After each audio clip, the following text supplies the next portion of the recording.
If we want to tell you something, we know how to tell you. You can't tell us how you feel about anything. Wow. Like, it's really hard to get that out of you. And then, so you can't even handle your own emotions, not you, and just in general. No, you're right. And it's a never ending revolving door of male and female and masculine and feminine energy. So my one advice to men is don't be afraid to get in touch with your feelings. Don't be afraid to talk about stuff. Don't be afraid to hear me out and take accountability. And maybe you were wrong. Get ready for Real Lives of Real Estate, where the world of real estate meets the essence of your life. Buckle up as we unravel stories, homes, and the heartbeat behind it all. Let's dive into another episode. I hope you share and are encouraged. Ladies and gentlemen, I'm here with the one and only Jamie O, Realtor, friend, and anytime I need something in Hudson County, I always call her and ask her for help. That's right. Welcome to the show, Jamie. Thank you very much. Thanks for having me. Well, no, it's good. All right, I'm going to ask you let's dig deep a little bit here. First question I'd love to ask is, what did you grow up in? Did you grow up in like a single family house, a condo? Where'd you grow up? What'd you grow up in? I grew up in Bayonne. I'm third generation from Bayonne. Oh, is that real? Yep. On the east side of Bayonne, which is probably the most booming area now. But back then, when my mom was growing up, nobody would cross that side of the tracks. It's a 2-family house. It's a standard Bayonne box house. 3-bed, 1 bath per floor. It was family occupied since it was built. So Your family? Yep. I lived on the first floor with my parents and my sister. I had my grandma and my uncle upstairs, and then we just kept rotating. Wow. And then my uncle, and then my parents would live upstairs, and then I lived downstairs with my brother-in-law and my sister. Then they got a house, and I lived upstairs, and it just kept going. Wow. But so that's why I have like a very soft spot for 2 families in Hudson County. Oh my gosh. I know exactly how it works. I know exactly how to live and how to operate. It's pretty cool. What nationality are you, Jamie? Polish. Polish. Wow. So you guys were like, is that new? Wow. Honestly, that's the first time I've ever heard that. It's a beautiful thing. That sounds like an old school Italian family, right? Like the grandmother, multi-generational living, Indian family, right? Multi-generational. But is that common in Polish families? Absolutely. Yeah. Well, Bayonne back in the day was only Irish, Italian, Polish, and that's how everybody was living. They all lived one house, 2-family house, one family. Most. So most of my friends that I grew up with in like grammar school, we all came from 2-family houses. Some had tenants, some were just totally family occupied, and then some people had single families. Wow. Okay. That's actually really interesting. This is my dream, to be honest. No, I'm not kidding you. I told my in-laws the other day, I said, how soon can you guys move to Jersey? Because they live in New York. So I said, how soon can you guys move to Jersey so we can actually like have help with the kids? Because when you have kids, it is like so overwhelming. And for you too, you probably grew up very close to your grandparents, no? Absolutely. Wow. Like are they best still with friends. us or not so? No, Unfortunately not. Oh, heartbreaking. But it's the memories that I do have were so tight knit, and we saw each other every day. Like everyone was so close, and we missed that. So now we all live separately, and every time my family and I are together, we're like, we miss it. We miss hearing the footsteps. We miss knocking on the door on the way in and saying bye on the way out, and knowing exactly where everybody is. It's chaos, but it's like wholesome chaos.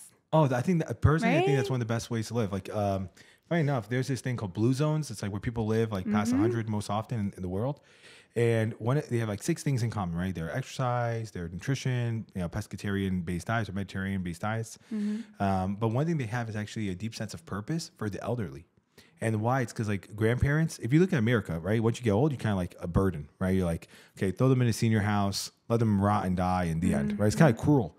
But in like the Japanese culture, they honor their elders so much. So they have like the grandparents will live with the family, just like what you guys had.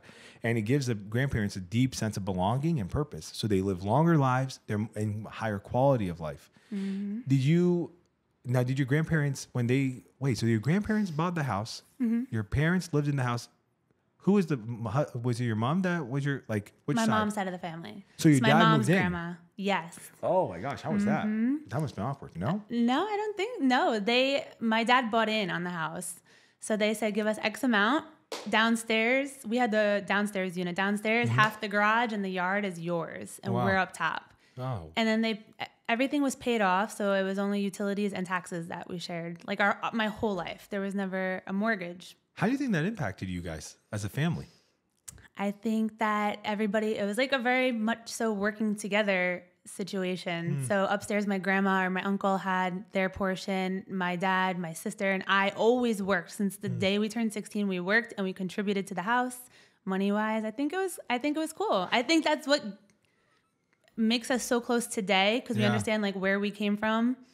And it gave us work ethic, my sister and I. It was when did it different. click in your mind that, you guys own the house? How did you know that you weren't like a renter? Would say, no, we own this? Like, when did that click? I don't even think I understood the concept of tenants until like high school, till college, I think. Oh, wow. Because you're raised in like this little bubble of a house. Then you're raised in this little bubble of Bayonne. You don't really see, everyone kind of lives very similar. And all the people, like all my friends who did have two families, again, they were family occupied mostly. Wow. And the tenant, that wasn't like our business. So like I don't think it affected me much. I felt like I lived in a single family house my whole life. Wow. I felt like that one floor, that 1,100 square feet amongst 4 people and a dog was a single family house. And I thought that was like the perfect house in the world. Wow. And 1,100 square feet. And now I look back and I walk through those same houses and I sell them. Like I think I sold 6 on the block that I used to live in. No way. Yeah, on the east side. Do you bring it up? Like, literally, I used to live right here. Yeah, absolutely. Wow. Because that gives me a little credibility at that point.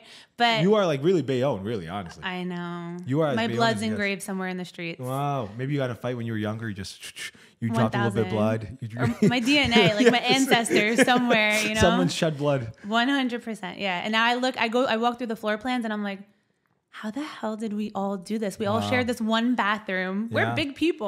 We're all 5'8", 6. Yeah. You are a full size person. We are very Polish, tall people. Yeah. Oh yes. I had a friend. So I look. I'm like, what the hell? How did I do it? Yep. Well, let me ask you a question. Do you think, looking back now, let's say you start a family, the whole 9, could you see yourself being in that space that you grew up in, that 1,100 square feet? No. No, I wouldn't mind. I wouldn't mind having a different, I wouldn't mind right now living in a 2-family house and in the future with a kid. I'm so used to it. That's my comfort. I like to know people are close. I'm not a suburban person at all. But in the space that I grew up in specifically, hell no. There's no way.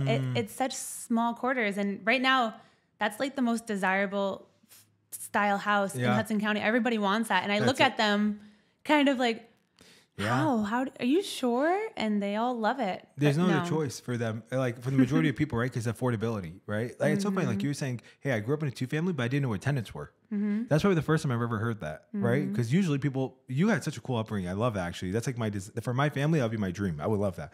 Hopefully when my son is old and he thinks I'm cool enough to live with him, God willing. But with that said, it's funny because I'm thinking about like my clients, right? Or like our clients, where you're a realtor, I'm a realtor. And they all want like the 2-family tenant life. They all want that. But one of the things I hear when I'm trying to get someone who maybe can't really afford a single family and like, hey, maybe you want to rent forever or you want to buy, then just start with a 2 or 3 family. They say, oh, well, I'm so worried about the person upstairs or downstairs. What if they are not nice people or whatever? I'm like, that's interesting, because your experience now is so different. It's like, well, the people upstairs are like family. And I have a client actually right now in Newark. His tenants, he got so close with his tenants of 20 years. They've been together in that building, 20 years. He says when the tenant was going through a hard time with work, he didn't charge the tenant rent.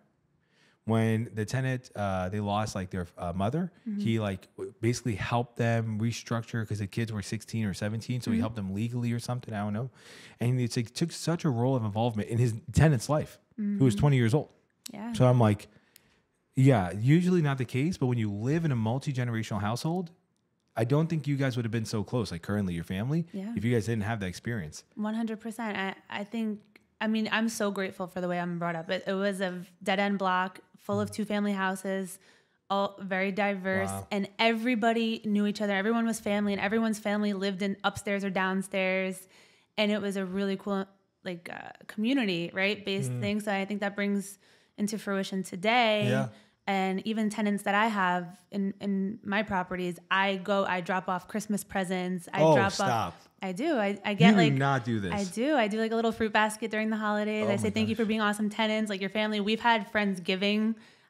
With your tenants? Yeah. Pause. Okay, so right now, of course, you're a realtor. You invest. Why did you start? A lot of people, it's a crazy thing. It's like 80% realtors or 90% realtors don't own an investment property, right?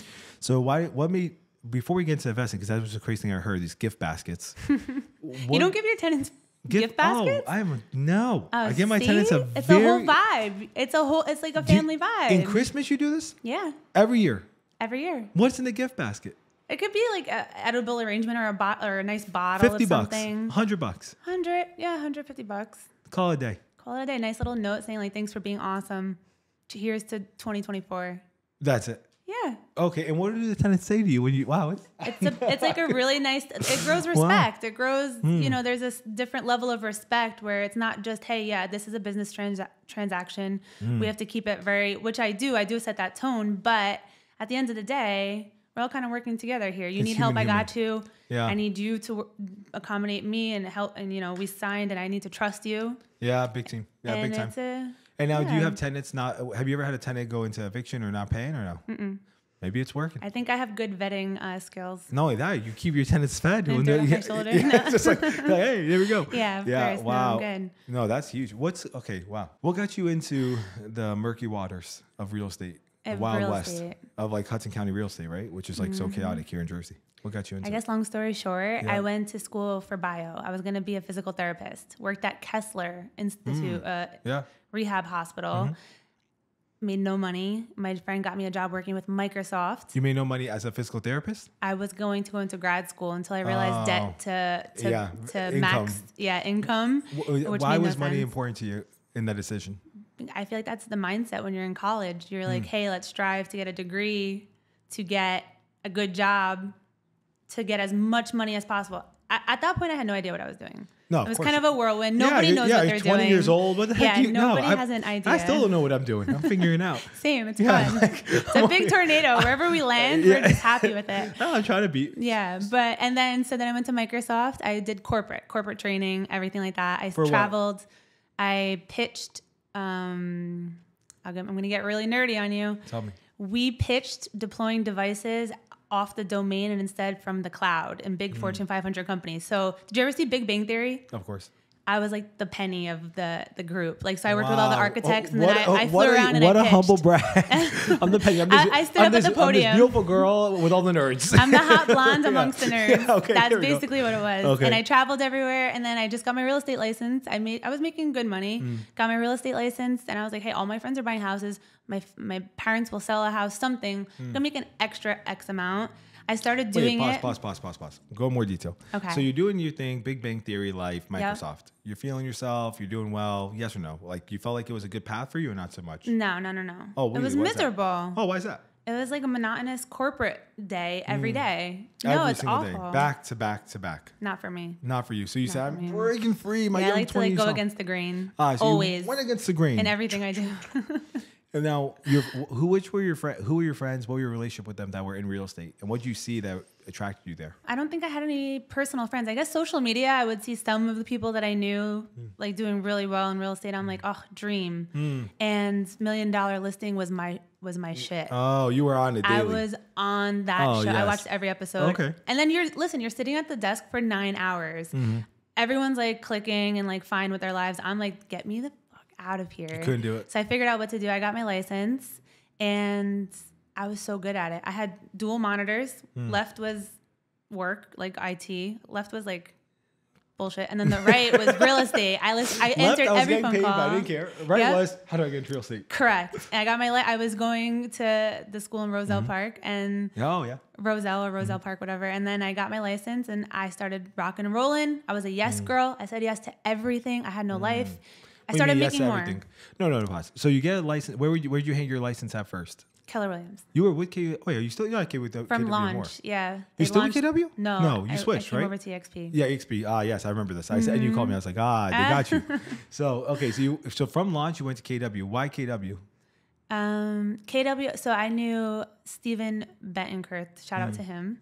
I reached out to him social media. He became like my sponsor at Keller Williams. Nice. He pitched he's a good recruiter. Yeah, does very well. Yeah, he got you. Went over to Keller Williams. Awesome vibe. All top producers down there. The launch party. I loved it. I fell in love with the office. And what year was this? 2017, I think. Oh, me and you got into real estate same year. Was it? I got into real estate 2017. Yeah. I don't think I started really rocking and rolling until 2019, though. Yeah, I started in May of 2017. When you say you had no life, were you still working at Microsoft while you were like, you dual career? Yeah.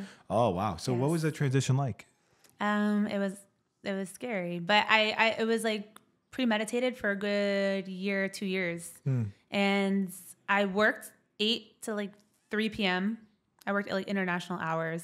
I worked 8 to 3 p.m., came to downtown Jersey City, sat in that office until like 10 p.m. Oh, wow. I reached out to everyone on Facebook, my mom's friends, my sister's friends, Instagram. Oh, you were really doing the sphere life. Called, yeah. I did everything I possibly could until I couldn't keep my eyes open anymore. I went home, and then I hosted 2 open houses per day, per weekend. So I would do 11 to 1 and then 2 to 4 every Saturday and Sunday. And that's how I like built my book of business and built on my clientele. How did that impact your personal life? I had 0 personal life. I have no life. I was tunnel vision. You couldn't tell me nothing. Like I was, there was no looking back. And then 2 years into it, I saved money, rule of thumb. What was it? 6 months of reserves or whatever. I got there. And I remember I went to my dad like once after work. We all still lived together at that point. Wow. Yeah. And I went after work and I was like, hey, I'm going to give it my 2 weeks. June 1st, 2019, I'm done.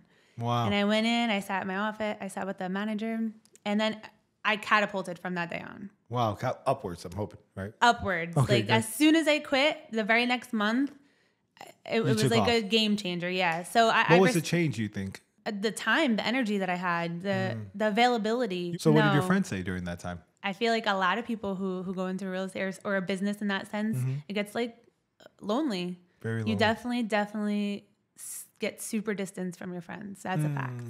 And were you able to like do any trips or any vacation or any self-care during that time? Yeah, that's a passion of mine. So if I wasn't a realtor, I'd be a food blogger. And if I wasn't a food blogger, I'd be a travel blogger. Oh, okay. So I make a promise to myself once a quarter, I go somewhere. You know what's really funny? I went to high school with my best friend. And around this time period, I think it was even a little bit later, she texted me. We had a creative writing class together. She texted me a picture of this loose leaf paper that she found in her room. And it's like, where do you see yourself, I don't know, 15 years from now, 20 years from now, whatever. And it's me just writing like a little short page. I said I want to be the top realtor. There's no in way. high school. Stop. She was like proud of you. And like, I just got my license. Like she was just being supportive, but I was like, no way. Yeah. So I think that was high school me. That was what got you into high school? I think it was $1 Million Listing. You were really, this show put a lot of people on. And now, okay, for the fans back at home of Jamie O, is your job anything like $1 Million Listing? Oh my God, no. I wish it was. I wish it was the slightest bit close to it. $1 Million Listing was the biggest, what's it called, bait and switch. And Absolutely. NAR sponsored it, get a bunch of real estate dudes, and then they said, boom, tricked you, got. There's no chauffeurs. There's no $500,000 commissions. There's no good life like that. It is gritty. Oh, it's gritty, especially in us in gritty. Jersey. Like, what's your average sales price, more or less? $500-$600. Yeah, okay, right. Yeah, we're right there. It's actually crazy. Last year, our average sale price was $488. No way. Right, $488. It makes sense though. Right now, our Q1, our average sales price is $581. It went up $100,000 on average. Our sale. I believe it. Give us a little bit of idea of like what is your like weekly life look like in terms of like personal, like what does life actually look like for Jamie? It's gym, work, family, dog. Gym, one good family, meal, dog. one good restaurant meal. A day. Every or week. A week. Oh, every week. Yeah, okay, yeah. Like one good like treat myself meal. Okay. All right. But I wake up, I like to work out. I wake up early. What time do you wake up? Don't be a liar Between now. 5:30, 6:15. That was the most honest thing. I love whenever someone tells me time, their first number, I always add 30 minutes. No way, yeah. Because I feel like everyone just says, I'm up at 6 a.m. The amount of times I say, Alexa, snooze 10 minutes is... Yeah. It could be 5-6 times in one morning. Oh, so Sometimes I'm up. Why wake up so early, 5:30? That's when I have the most energy. Come home, get ready, and then I hit the computer immediately. And what do you do first thing? Emails, answer every email. Yeah. Do you have like, this is actually really interesting. What time do you think you're done working for the day? Are we ever done working for the day? Man, it's so interesting. Every time I talk to a realtor, it's so like realtor. What I've learned, like it's very different talking to a realtor and an investor podcast. Because we have some like very large developers. We had a guy who's just starting into real estate. The people who actually like live very large lives, super big lives that are like really desirable for me, like holistically, they all have one thing: structure. They all have it. At one point, they don't have it because they're building it, right? They're building. But at a certain point, there's like this catapult moment, right? Kind of like what you did from the dual career to the realtor. They say, I am going to have a structured life. I am not going to be in chaos. That sounds incredible. Yeah. That is, I feel like that's like what we're all striving for in the real estate industry. Yeah. It's hard. I feel like it's hard, especially because work, like I feel like a lot of my communications and my work and my action is done from like 9 to like noon, 1 o'clock. Then it's ghost town from like 1 to 4. Yeah. And then once everyone's off of work and we're back talking again, it's 5 to 8 p.m. You know what I mean? Like it's from 5 to 8 p.m. I'm texting, I'm on the phone. Yeah. But then what time do you stop answering the phone? 9. 9? If someone texts you at 9:20, like, hey, I really want to go see his property, would you text them back? Yeah, probably. Okay, sweet. If they It text depends, like if I'm up at that point. Like if they I'm text you at 10 asleep, o'clock, no. let's say 10 o'clock, they hit you up like, hey, I Am saw I his up property. or am I like dozing off? You're doing your thing. I'm up. I'm watching TV. It's a Thursday. It's a Thursday. I'd probably answer. Okay. If I'm up and I'm chilling Okay. on the couch, I'm watching like TV or something, and I have energy, because I know once you answer a client, it opens an entire conversation. There's no client text where it's like A, B. No, it's A, and then you finish the whole rest of the alphabet. So you have to make sure you have energy.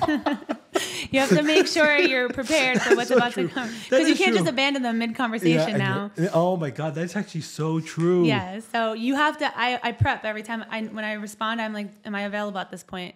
There's some, I'm sorry to some of my clients that I'm not, I'll try to answer and I'm like, oh shit, nope. No, and then I have to pick it up tomorrow or something. Oh, you're actually making a very strong argument. Yeah. That's actually a really great life tip, because I think you're right. Because sometimes I'm like, oh, you know, this person needs something real quick. Nope. But they don't want something real quick. No. They want all of it. They want support. Yeah. You have to, they need at least 5 paragraphs from you. So if give it a second, think about it for a second. I'm like, am I available right now to have this? Think worst case, like I'm here for like a 10, 20 minute text convo. Text convos take a lot of energy. That's probably where I put most of my energy in, where like sometimes I'd just rather pick up the phone, but nobody wants to pick up the phone. They all want to text. I don't do text. You don't do text? I like extremely rare will I do text. I always say, hey, when can we hop on a call? When can we hop on a call? Same. When can we hop? Because I think text, it's the same thing actually when I was dating, right? When I started dating my wife, I learned this funny enough from real estate, but when I started dating my wife, you know, there's always text, right? You get the emojis, the GIFs, all this stuff. Blah, blah, blah. But I was never like that. What I do, and I always give my advice. I always give this advice to guys I know who are dating. I say, do not text this girl. Call the girl. And my wife's like, why are you calling? Like, I remember one time we were dating. She's like, Brendan, do you know you're the only guy who really calls I've ever like spoken to? Yeah. And I'm like, why would I text you? And she goes, I don't know. But then what happens is the phone call actually does 2 things. One, it takes away miscommunication because you can hear the tonality.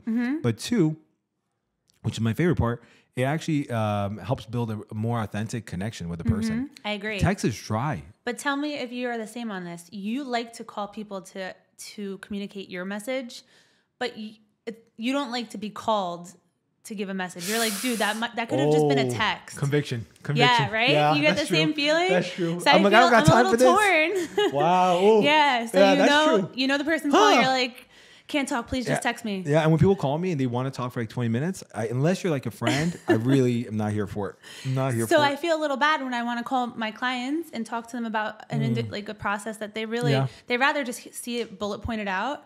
So sometimes I feel bad calling them, knowing that if I was them, I'd be like, oh, I wish they would just text me the info. Wow. All right. So you got a little perspective shift here. Yeah. Actually, I'm kind of feel hypocritical. So, I kind of feel, right? Yeah. So it comes full circle where I have to take a second and be like, I know if I was them, I'd want a good supportive text combo right now. And if I can't give it to them, they have to wait till tomorrow if it's too late. Yeah. And if I do have it in me right now, let's go. Let's talk. Done. Okay. All right. Switching gears from the day in the life of Jamie O to pragmatic questions. You're a high producer in real estate, right? You really do serve your clients well. You're building a property right now. You're managing tenants, giving them gift baskets, all of that going on. How do you find a guy who's up for like that life, right? I think I have a lot of love for you and a lot of respect for your course and cherish you. You're wonderful. With that said, my wife is like very, very different, right? When my wife is like, what I really needed in her, and I'm so grateful, is I'm fire. I want the whole world. And my wife taught me like contentment. My wife taught me like water. My wife taught me like stillness and slowness. Of course. So where I see like you're high energy, right? So I'm like, how do you find that kind of guy? It's very complicated. Yeah, please do share. We have all that. It's very complicated. Well, okay, number one, being like a very outgoing or independent or confident alpha woman comes natural. We don't wake up and be like, I want to be this. It's inside of us, and that's natural to us. So I guess it's like a 2-part answer. And like number one, we are so independent, so confident that when we look for a partner, us specifically, we want our partner to be more alpha than us. So that's already upping up the line, right? The baseline, the expectation. Now, who's to say that alpha man wants an alpha woman? You know what I mean? So that's usually not the case. And let it be known that women in business, you know, we run the day making decisions, being independent, being leaders with the high energy. We want nothing more than to come home and to release our masculine energy and to crumple that masculine energy and throw it in the garbage. But it takes a certain person to understand how to be that rock for that person to release their feminine. So those are the two biggest things. Number one, you have to get somebody that's more alpha than you, because you can have a partner that is a little bit more submissive, but then it wouldn't work from a female to male perspective. No, at least in my experience. No, straight up. And then once you do find it, then they want to see your feminine energy, but it needs to be a perfect dynamic that allows for us alpha females to unravel into that feminine energy. But we don't want to be masculine. We don't want that energy. We don't want to give off that energy at home. We want our partner to lead us. They got it. They got it covered. It's already done.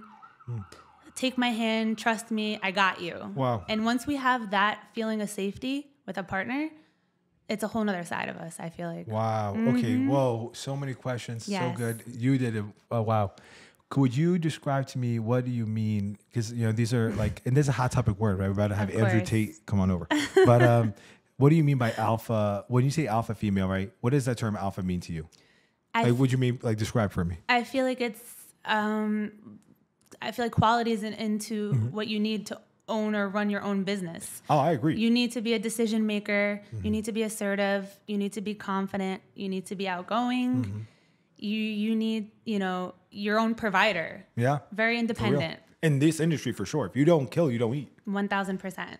So all day we're working being the hunter and the provider for ourselves and for our business. We're used to it. It comes natural. I never feel like it's work to me. I feel like it comes natural. Wow. I see. But it's exhausting. When you come home, you don't want to be that all day, you know, for the rest of your life. You want someone to bring out the soft side in you and to bring out the calm and the water, like your wife does, right? Yeah. We want to be that so bad. But you want to be what? You want to be the water and the calm. The calm, of course. Wow. But you need the right environment to be the calm. Like, what kind of traits would you recommend to, because I have a woman on my team, 2 women on my team, realtors who are I would say very ambitious women, super driven, have the masculine energy, and are one of them is engaged, one of them is, I think, dating or single. And they both, though, say very similar things, hey, I have that feminine too. What would be an advice you give? 2-part. First part, what advice would you give them when it comes to finding the alpha male? What should they be looking for? What have you hey, I really effed up here. That didn't work out. That was a big mistake. What should they be looking for in that partner? That's a good question. I feel like a big thing is the ability to communicate, because once you have that dynamic and you have 2 alphas going head to head in a relationship, trying to make it work, we need to have crystal clear communication of the expectation. So he might want this and I need this in order for him to get that. Okay, what is it, this and the that and the that and the then and the this? It's probably okay, hey, I want a more nurturing, calm, supportive. An alpha man wants a more submissive, a more calm, nurturing, accepting, for sure, relaxed partner. And if an alpha woman needs a very emotionally sound, solid rock who is capable of taking feedback or criticism or understanding the needs. If I express, hey, I need this in order for you to get that side of me. Wow. And really understand it and really soak that in, because many women say it. Many businesswomen, alpha women say that that's what they're looking for. They want a guy who says they got it Don't worry, they lead. I got you. It's already done. I'll take care of it. Handle things, get things done, make decisions. Don't put any mental load on me. Don't put any physical load on me. You know what I mean? Like, take that into your own hands and let me be soft and let me have the mental capacity and the mental space to be this for you. That's really hard. That's really hard, especially because they see you working in everyday life. They understand that I don't really need to give you much because you give yourself everything. You make your own money. If you want something, you go and get it. I don't need to give it to you. Monetarily, physical needs are all met. What you're looking for from the alpha, like basically the boss babe, right? The alpha male, alpha female. It's like what you're looking for as the woman, it sounds like, or is the emotional needs. Absolutely. Being like that's the strength you need in a man. Absolutely. The strength that I actually really agree. I was talking to a family member, or a family member, and they were saying it's like, I could never date a woman who made more than me. I could never date a woman more than me, in fear they would grow to resent the individual. And when he said this, I was like, brother, this is very, very, like, it's not a brother, but it's a friend of mine. But I said, dude, this is like very, very, very, very insecure energy. Yes. The woman is like, okay, talk. Let me hear. Insecurity, if an alpha woman or a business woman, I hate to say alpha because that puts everyone in such a small box. Okay. But if it's a leader of a business, you know what I mean? I'm just going to say alpha. No, I know what you mean. They may not know what they mean, so explain. But the second that we feel an ounce of insecurity, it's almost, and I don't mean to be so harsh, it's almost like we don't have time for that. It's either you're going to be confident with me and assertive and let's go, or this is not going to work kind of thing. Yes. Now, you and me, insecurity I'm sure every person has their insecurities, right? So the guy's like, you know what? I really feel like I'm not doing enough for you, but he actually is doing enough for you, right? You're like, okay, yeah, I understand. Like, everyone has insecurities. You mean like insecurity as it relates to you? Correct. In comparison between us, and hey, she works just as hard. She makes great money. She knows so many people. She talks to so many people.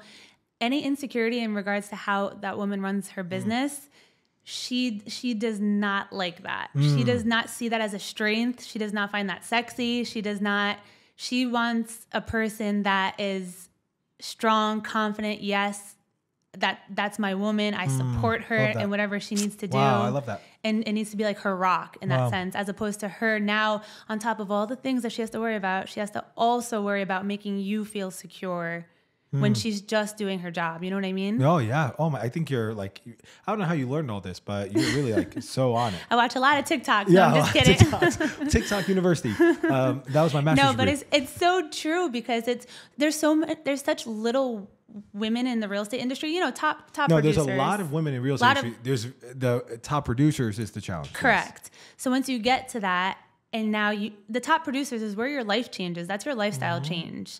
You don't necessarily have a life. You're a little bit more of a boss. You're a little bit more of straight to business. It's not just all about fun and networking anymore as a realtor. You mean business now. So now you get to that top tier. You're talking to other women, and other women have the same issue. Like, it's always like a headbutt between partners. And I just feel like if one side, the man, just understands, hey, be a little bit more emotionally available, I feel like that's the solution to all the problems. Don't be so hot. It doesn't need to be two firecrackers. If one wants to be a firecracker at that point, the other person should understand and be the calm. Yeah, I think it's really, it's so interesting because I think I'm actually like very, very pro into like masculine energy, feminine energy, the binary nature of it all. I don't really play. The masculine energy, feminine energy, not binary. The energy is not binary at all. One of my best books I recommend to men is actually a book right here called Wild at Heart. Another book is The Way of the Superior Man. Excellent book. And then if you're raising a son, right? Let's say I'm a father, right? Is the intentional father, and it all talks about like masculinity defined as like pickup trucks, being a tough guy, getting in a fight, making a lot of money is, to me, I think the worst version of masculinity. It's like very weak, superficial. Because how many men do you know that are fighters, drive big pickup trucks, and make a ton of money, but are such small men, right? They're like boys who just happen to have nice things. Insecure. Real men, like, truly, they lead, right? They lead courageously. With this one, and it's so interesting. I grew up in the Brazilian culture. We really didn't emphasize how important to be a man is, and a lot of it is just like, you can't wear tight jeans. You know, you don't wear these colors, and that makes you a man. It's like such like a fraudulent version of masculinity. Whereas, and that's in real estate, I see that all the time. Where it's like, oh, I'm a tough guy. I'm tough. I'm like, you're not tough. You're not scary. Like you are tough. You are scary, great, but you really just feel like insecure. So it's like the mask. And in real estate, I've seen it all the time when these guys are so big. I had this guy recently. He called like 3 years ago. This guy was a big bully to me online. I'm not kidding you. He was like DMing me. He goes, oh, you're puny. I asked him for help, and he's like, oh, you're puny. You got to work out more. He's a realtor, right? This guy does like good units. I said, and it was actually the month. It was insane. I can't believe it. But long story short, the guy the month prior, I got 27 listings in 1 month. It was the best month of my career. 26 listings, 20 That's listings. Incredible. Yeah, it was like really insane, honestly. Like it was like I was on liquor drugs. Like I was just running. And I said, brother, I know disrespect. I got like 25, 26, 27 listings last month. Like you're not like that much better than me. He goes, my office will outperform you. I can make 10 of you. I said, brother, there's no way. You make 10 realtors, you make 25 listings in 1 month? What? Come on now. This isn't, even I didn't believe I did it. I think I'm lying still. And long story short, he was like a big jerk, blah, blah, blah, whatever. I'm like, oh, what kind of negative energy? But I'm secure in my way. So I say, okay, I don't really care. God bless you. You're tough because you have muscles. Cool. Okay, cool. Big. And I saw the same thing. I don't know if you know, I went to jail for 6 months. Like, oh, you don't know the story? Oh, I went to jail. Yeah, I went to jail right before I got into real estate. Long story.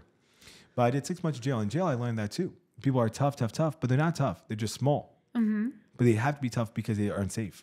So I said, whatever, it's this guy. Boom. The guy lived rent-free in my head. At the end of the year, I sent him his numbers versus my numbers. I said, ... He's like, good job, bro. But in reality, he won, right? Because he lived in my head for like 7 months. And he was like, when I beat him, I felt this, like, when I beat him, I didn't beat him. I just did well myself. Who cares?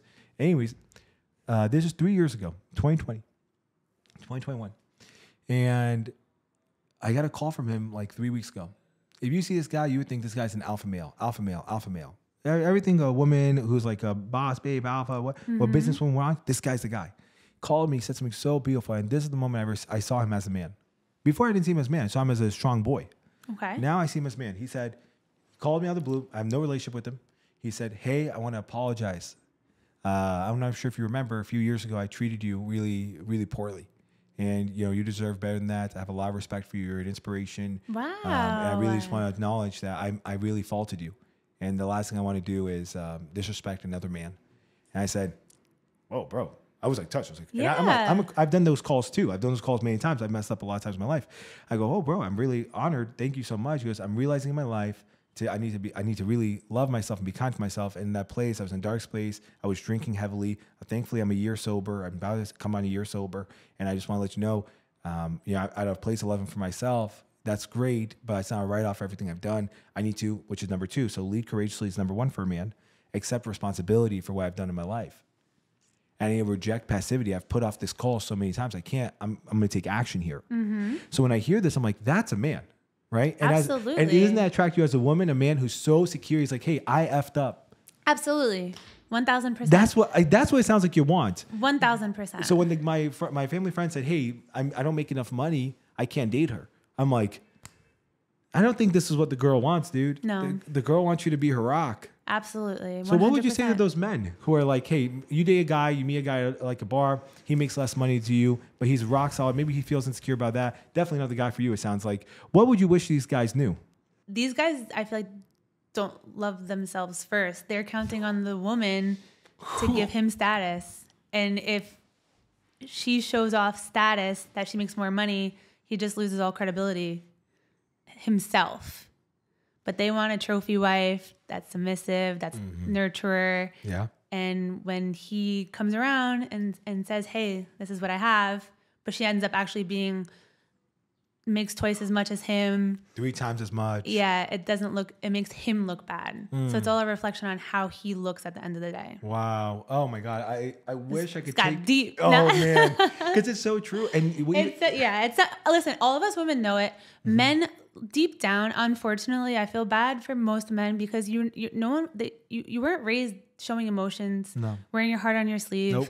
You weren't. Some conversations that I have with my girlfriends, I've had my partner go, damn, I wish I could text my boy and have one of those convos. Yes. You know, so we're so used to expressing ourselves and we think we got that down pat. Yeah. If we want to tell you something, we know how to tell you. Yeah. And we can tell you like assholes, or we can tell you really nicely. Yeah. You can't tell us how you feel about anything. Wow. Like, it's really hard to get that out of you. And then, so you can't even handle your own emotions, not you, and just in general. No, you're right. How do we expect you to handle our emotions? And it's a never ending revolving door of male and female and masculine and feminine energy. So my one advice to men is, just because, you're an adult now, don't be afraid to get in touch with your feelings. Don't be afraid to talk about stuff. Don't be afraid to hear me out and take accountability. And maybe you were wrong.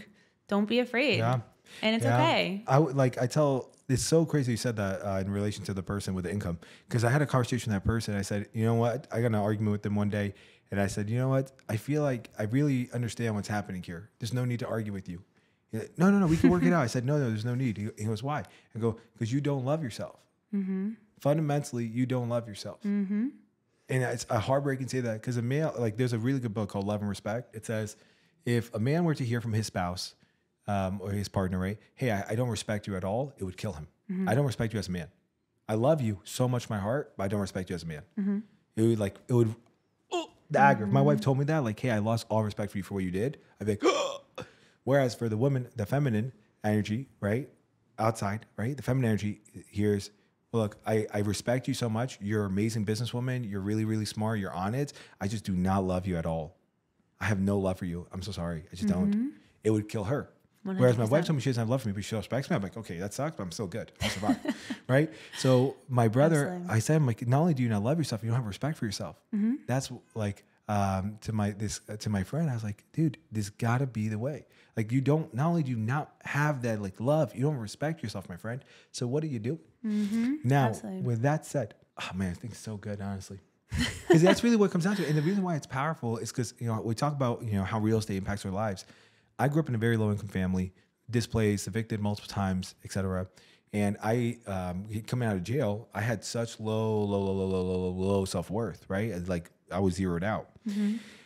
And I got into real estate because I had no other choice for a job. But what ended up happening was I decided, because I felt such rejection and such low self-worth, that I was going to become so valuable. People didn't need to want me. They were going to need me because I'm so valuable. I'm such a high value male, right? Like that concept. I did very well financially. I did very well in like social settings, church environments. I'm healed. The Lord did a work in my life. And through that process, the Lord working in me, counseling, etc., I came to the conclusion that I found so much of my identity in what I produced. It's like what I did was directly determining who I was. So when I talk to, now it's funny, right? Because the person with lower income than their spouse, right? Or the male with lower income than his partner, right? The female, he's like, oh, well, I'm less because she makes more money. The reality is, me as a person who makes a lot more than my spouse, right? My spouse works at the church, right? She makes like a very humble living, right? She works at the church, she has her thing. Before that, she was a stay-at-home mom, right? We'll see what happens. You can have the same insecurity. So I think what people I would say these men is like, love yourself, but truly, like, whether your first day in real estate or your last day in real estate, no matter how much you sell, no matter how many units you own, no matter how many units you develop, it doesn't change how much you're worth. Like, absolutely. Fundamentally. So even if your spouse makes much less than you, the same insecurity plays itself out. It played out in my role in being a workaholic. So you say like, oh, it would be nice to have boundaries, right? Like, boom. I had a client text me at 7:20 last night. I'm not texting that client back. No way. Next week I'm on vacation. My calls are being forwarded to my assistant. That's it. What are you gonna do? Get mad? But do you think that changed after you got married and had a kid? Getting married was the best thing I did in my life. That was the third best. It was finding Jesus finding me. That was the best thing I ever did in my life. That was unbelievable. Thank God. I feel like it's an eye opener to what's really important in life, and like where you should. The most important. I get so excited. I'm sorry. The second was getting married. The third was getting into real estate. Those are like my top. Actually, now I guess I have a kid, so I got to put the kid above real estate. Yeah, you missed the kid on the top three. Maverick, I love you. I'm sorry. Wow, man, I love talking to you about this. Because I talk to men about this all the time, but it's very rare that I find a woman that... I would love to hear a men's perspective on this. Like just that your typical man who really is not in tune with his emotions. You know what's really important? You know where you're from. You know how you're raised. You know how your experiences have shaped you. Yeah. Most men don't care. They don't care. They don't see any implications towards it. All they care about is who they are right now. They don't want to talk about how they're raised. So they don't want to talk about it, but not because they don't want to, because they don't know how to. So they have the desire. The desire. Man, this is funny. I've read so many books about masculinity. I've written. I've helped so many. I'm trying to be humble here. I really have helped men like enter into masculine energy, and I can like list names of many, many people. One of my friends right now, he's going through difficult separation, etc. He basically was because of his partner said, "Hey, you're not." Fundamentally, what it was is he was not operating out of his masculine. That's what was happening fundamentally. She's a woman like you, actually. Very interesting enough. What ended up happening is that she felt like someone was missing. Mm-hmm. And we ended up, after a few phone calls, getting deep into it, it was there. What did that guy need to do? Very simple. He needs to deep dive into masculinity, the way of the spirit man, wow, the heart, and finding the Lord, right? God. Mm-hmm. Why? Because masculinity, here's a big challenge, right? My dad, I love my father with all my heart, but my dad and my mom had a horrible marriage. My dad left when I was about 12, 13. And my mother, basically, in that phase of a man, I was not a man, I was a boy. Mm-hmm. So you ask the modern day man, hey, when did you become a man? He can't tell you anything. You ask a Jewish guy, when did you become a man? Well, at my bar mitzvah. You look at all the traditions of all societies, going back from the dawn of mankind. What do you find? There are traditions to make boys men. Mm-hmm. One of the traditions they would do is when this people in like the Greeks, right, whatever it was, or Romans, what they would do is basically after a boy went out, they would go out for a hunting trip with their father, and when he killed an animal, he would come back and they would reintroduce the boy to his mother, because the boy is no longer a boy; he's now a man. Another tradition my wife and I are reading from a book is when my son comes of age, 13, 12, my wife's going to go to him, take him out, and she's going to say to him, I'm no longer your primary caregiver. I'm no longer like your plug. I'm no longer your source of safety. Now in your life, you need your father more than you need me. And that's the truth. So these boys, they never became men. That's the truth. Why? Because no one ever told them they were initiated as men. Wow. Masculinity can't be bestowed from a femininity. Only a man can make a man. I became a man in Florida. Funny enough, that's why I'm going on vacation to visit my old mentor, this guy. What happened was, he gave me this book, Wild at Heart, talks all about masculinity. This book helped me made me very wealthy in real estate, because it gave me what you're saying, the alpha male energy. Mm-hmm. In real estate, I have a lot of guys who aren't alpha males in real estate. And guess what happens? They don't do well, right? You can't. But what did this guy do? He's like, hey, can you come down to Florida? We do a 6 a.m. prayer. 6 a.m. prayer. I'm like, I don't want to pray at 6 a.m. I'm 22 years old, 23. And he hears my story about jail, everything. He's really close to me. He goes, come down. I want to, we do this thing. I want to take you fishing. Boom. Maybe you don't have the money. He goes, I'll buy you the flight. Just come down. 6 a.m. in the morning. These guys, we leave at 5 a.m. because it's like 45 minutes away. I don't wake up early. So I say, holy crap. Well, I'm falling asleep during this like men's breakfast. I go to the bathroom. When I come back, they put on Braveheart. And Braveheart, Mel Gibson, freedom! And he shows that clip. And then he goes, hey, Brandon, would you mind standing up? And I stand up. He goes, and you look at this story of William Wallace, he's a man who fights for the freedom of others. And over the past 3 years of me knowing you, this is what I have seen you do. Not only fight for your own freedom, but for the freedom of the men around you. So we as a man, now these guys are like, there's a lot of business owners. There's like a guy who just sobered up, wide variety of older men, but you can all tell these men have been tested and they're strong and they're proven. These are not boys with trucks. These are men with scars and battles and weapons of mass like destruction, right?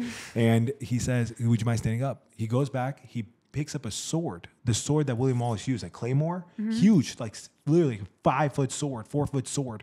And he like says, we want to give you this and we want to pray for you. Today you are a man. And I walked out of that room in Florida. I'm telling you, I literally was a man. So you ask the majority of guys, when did you become a man? They'll say, when I made my first $100,000, when I slept with that girl, when I got that fight and I won. You see what I'm saying? How these are all artificial BS. So when you see the woman who's making more than you, well, I became a man when I made 100. So she's making 200. I can't be a man. No, come down. Yeah. He'll rather you make less just so he can make more than you. Because he's so insecure. So that's the thing. And I find that really important with the faith, because ultimately, like for me, like Christian, I find it so incredibly important for a man to know at like a highest power, like the higher power, the Lord Almighty, is like, no, I see you and you are a man, unconditionally. Okay, so how would your reaction be if tomorrow you wake up, your wife just got a huge break, she got an offer, now she starts making double the amount you're making? Oh, I would be super thrilled. I would love it with all my heart. Yeah? I beg God Almighty to make that happen. Really? Since day one, I've been saying this to people, because this is why. Because before I even started dating my wife, and this is why honestly I locked my wife in, I'll be honest, because my masculine energy was right. My security was there. And I had this guy put me on being a man. Because I told my wife day one, please make money. If she was making more money, I would still work just like I do. I wouldn't change a thing. I wouldn't, because I'm not working for money. I have more money than I possibly could need. Yep. I'm financially set. It doesn't affect you at all. At all. I would be happy. Thank the Lord Jesus Christ. Good. As long as my wife didn't get an ego, she's good. But See? even my wife, if I say my money, my wife gets upset. I'm not allowed to say that term. I have to say our money. We had a meeting today with our bookkeeper. We review our money because it's not my money. It's our money. So we look through every expense. My wife has complete access. We have a rule that's like if you spend more than like $200 or $300, we have to ask one another, and that's it. Or $300 or $500. I think for her, no, yeah, it's both ways. For a non-business related expense, it's like $300 or $500. We have to ask each other. And if it's like business, I can spend like $100,000. She doesn't care. Smart. Yeah. But anyways, that's a long. I ramble. You want to hear a man's opinion? That's my view of masculinity. I don't know if that helps. That's an incredible insight. Yeah, but most men don't feel it. You're right. And then so the people who never became men, the grown men who never became men, what do you do with them now? Let me ask you a question. Those men who never became men, what kind of boys do they raise? The same kind. Worse. Yeah. It gets worse. Generation. And then you see women, and women like, well, where are all the men at? At the same time, we take the men with like, hey, you got to be like nice guys. Do you want to marry a nice guy? You want to marry Fred Rogers? You want to raise a family with this guy in the sweater vest? Hell no, right? Absolutely. No, you're 1,000% correct. Not the move. Anyways, yeah. So I got very passionate about it. I don't know if you saw the passion come out. You got to the edge of your seat. I was really. You didn't unlock eye contact with me, and you were into it, and I was into the story too. I felt like I was there in Florida with you. But yeah, no, it's huge, and I love that you had that moment in your life. I have one question for you. Yeah. Because this is actually a big. One of my friends right now, very very successful business owner, incredibly like powerhouse of a woman. She is challenged where she brings it in, and she's aware of it, right? She's like, I bring the masculine energy into my home life, and I don't want to do this. What advice would you give to women who are powerhouses in real estate like you are, who actually do great business, who are like multi-channel, like you're not just selling real estate, you're investing and you're giving gift baskets to your tenants. What advice do you give them to switch it off? How can you do that? It's not their job. It's their partner's job. Or do you mean if they're by themselves? Like if they're just single? Oh, that's a good question, actually. Let's say, okay, If you're in a relationship and you come home, that's not your job. You are keeping the masculine energy on because you have to. Wow. So you're saying, just want to make sure I hear you. Masculine energy at workplace, needed. I agree with you 100%. You cannot survive with just purely feminine energy in the workplace. Will not work in our industry. I'm sorry to tell you, you can cancel me. With that said, you bring the masculine home, and while you bring it home, it almost like the other masculine becomes bigger, so your energy kind of corrects itself. I should be seeing the masculine energy and home in my safe space and my rock from a mile away on my way home. I should be knowing that that's where I'm walking into. Wow. And that I can be my soft, vulnerable, emotional self there, and I'm safe. But that's not my job to create that space for me. That's my partner's job. Amazing. Now, let's say if you're a single woman, you don't have the partner, you're dating, what advice would you give? And you're out in the dating world, just trying to find a man. Which I honestly feel bad for everybody in the dating world. It's tough. From what I hear, it's very tough. Listen, it's 2024. Women right now everyone works. Yeah. They're not staying home. And they're kind of, even if you're not an alpha female, you're kind of forced to go out there and make your money and get your car and commute yourself and handle your own stuff. You know, whatever you want to do, you want to go shopping, you want to get your hair done, it's on you. You're paying for it. Most women are like that. So if you're an alpha female and you're doing that, that just comes naturally. It's now if you're looking for a partner, it's difficult. It's complex. It's complicated for sure. I think there's a lot of open conversations that you need to have, and explaining yourself and how you work in life, and see if your potential partner is interested in that, or how he reacts, if there's any red flags. But that's a different story. That I feel like you'll be fine. But like, if you're just in a new relationship and you're trying to get it to groove perfectly, it takes both. It takes a lot of effort from both ends. Wow. It takes a lot of patience from the alpha female's end, and a lot of understanding, because your partner wants to be that person for you. They just don't know how, or they don't know how to carry it out, or what exactly to do, or if they're capable, if they're comfortable expressing themselves, or if they're comfortable taking shit from you, you know what I mean? Yeah. Because there's sometimes women just want to say what they feel, not as a dispute, but just for a hug. You know what I mean? Everything doesn't have to be a dispute. Wise. Yeah. So if the guy understands everything's not an attack or a dispute, and you're just my rock, you're my safe place, and I depend on you for the emotional safety. All the stuff I've pent up all day because I don't show anyone my vulnerable side. Your feminine energy is being robbed throughout your work because it can't survive. And if I come home and I want to let that out on you, I'm trusting you, like with my heart, with like my vulnerable side. And if you can't handle it, then that's when it gets messy. Yeah. Yeah. I guess you're alpha woman, right? Alpha female, until you end up with an alpha male, and then you become basically the beta. This is what you're saying. Yeah. And you're okay with being the beta because you have such safety. We're all okay being the beta. There's not one alpha female that does not want to be the beta. I love this so much. I love it. We all want to be there, but just you need to help us get there. We're not getting there on our own. Wow, I love it. And just like the male, there's like the crap version of masculinity. There's also the crap version of femininity, where it's like, okay, the feminine energy is actually, you have to be a great cook, you have to be a great house cleaner. It's like, no, that's actually a maid, and that's actually a chef. It's Correct. not okay. Great. You definitely want to have the nurturing with the children. That's without a doubt. Like if you want to have children, even that I say is up to you. But if you want to have children, yes, that motherly nature for sure, fatherly nature for sure. Both critical roles in the upbringing of a child. But the idea of like the man has to make the money. Those generals, crap version of masculinity and femininity. Crap version. Crap.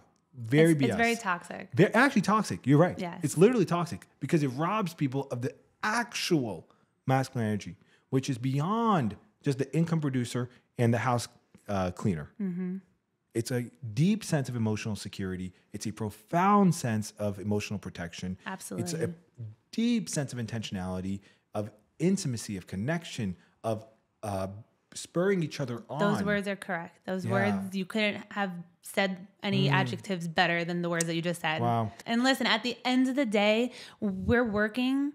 You also do know when to not be in work mode. That's important, but that's for everyone. That's everyone, and it's a learning process. That's the male and the female. So you can't handle your entire life like you're the boss. No.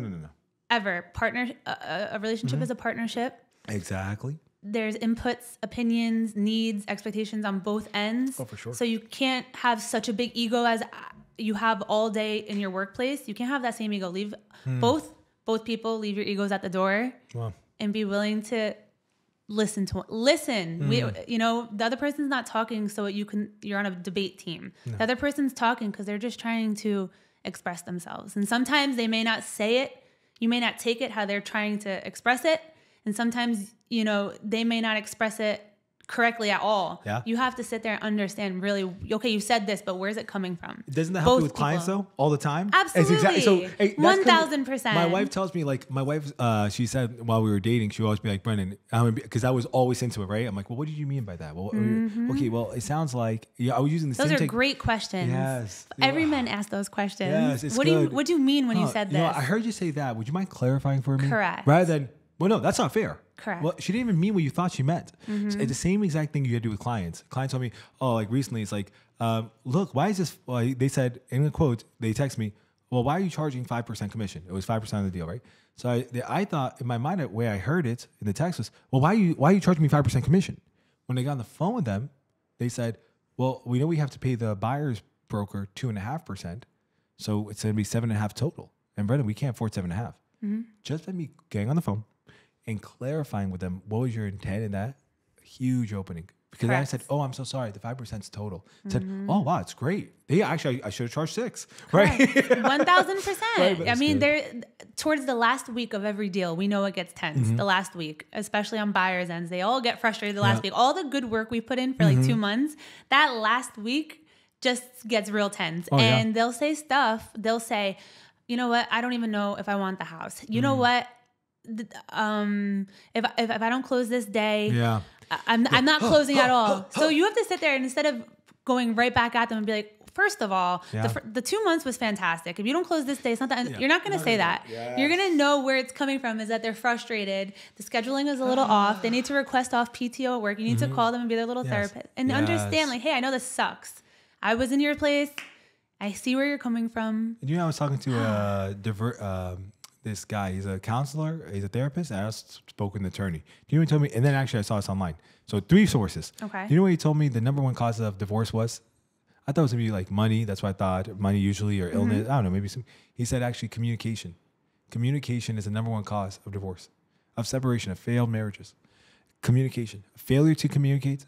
A failure to properly communicate and understand. My wife and I dated. She literally said, she was Brendan, I've never talked this. My wife was very different. She wasn't very highly expressive. She wasn't highly emotional. I had to pull that out. And literally, I would even say, I taught my wife how to communicate. I literally did. I taught, because I was so different as like majority of men. And I still am very different. But highly, highly, highly asking questions. I would say, Deb, it sounds like you're assuming.